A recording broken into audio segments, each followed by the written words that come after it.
BJP के vote share में भारी कमी आई, लेकिन मध्य प्रदेश में बीजेपी का वोट शेयर क्यों बढ़ा? क्या मोहन यादव में योगी से ज्यादा जादू है या फिर हाथी ने मध्य प्रदेश में कांग्रेस का पंजा तोड़ दिया? आंकड़े हैरान करने वाले हैं। बीजेपी ने इतिहास रचते हुए लोकसभा की सारी 29 सीटें जीती। राज्य में बीजेपी के वोट 1.3% बढ़े हैं, जबकि कांग्रेस के मतों का प्रतिशत 2.1% घट गया। दिलचस्प ये है कि बहुजन समाज पार्टी, जिसकी इस बार संसद में नुमाइंदगी ही नहीं होगी, उसने लगभग 1% ज्यादा मत हासिल कर कम से कम 2 सीटों पर बीजेपी कांग्रेस के बीच हार की खाई को पाट दिया। मध्य प्रदेश की 29 में से 21 सीटों पर बीएसपी का उम्मीदवार तीसरे नंबर पर रहा, यानी मायावती के हाथी ने हाथ को कई सीटों पर नुकसान पहुंचाया है। पहले आंकड़ों के जरिए जान लेते हैं कि मध्य प्रदेश में किस पार्टी को कितने वोट मिले। यूपी में मायावती का वोट सपा की तरफ गया, जबकि बीजेपी का अपना वोट भी छिटक गया। मायावती कभी किंग मेकर हुआ करती थी, लेकिन इत्तेफाक की पार्टी के पास सांसद नहीं बचा।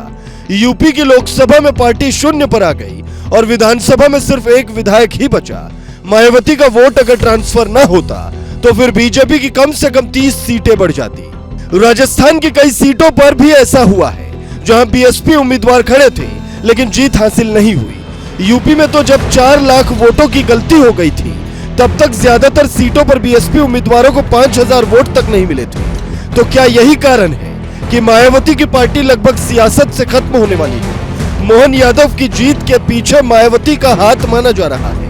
मध्य प्रदेश में बसपा कहीं नहीं, लेकिन ज्यादातर सीटों पर वोट काटने का काम किया।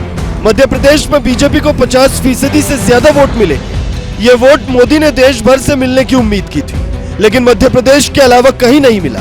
कांग्रेस 15% वोटों से पिछड़ी है। तो वहां ऐसा क्या हुआ कि बीजेपी का सपना सिर्फ एमपी में पूरा हुआ, बाकी जगहों के हिंदुओं ने दरकिनार क्यों कर दिया? बीजेपी उन सीटों को भी हार गई जहां मुस्लिम आबादी 10 से 20% ही थी।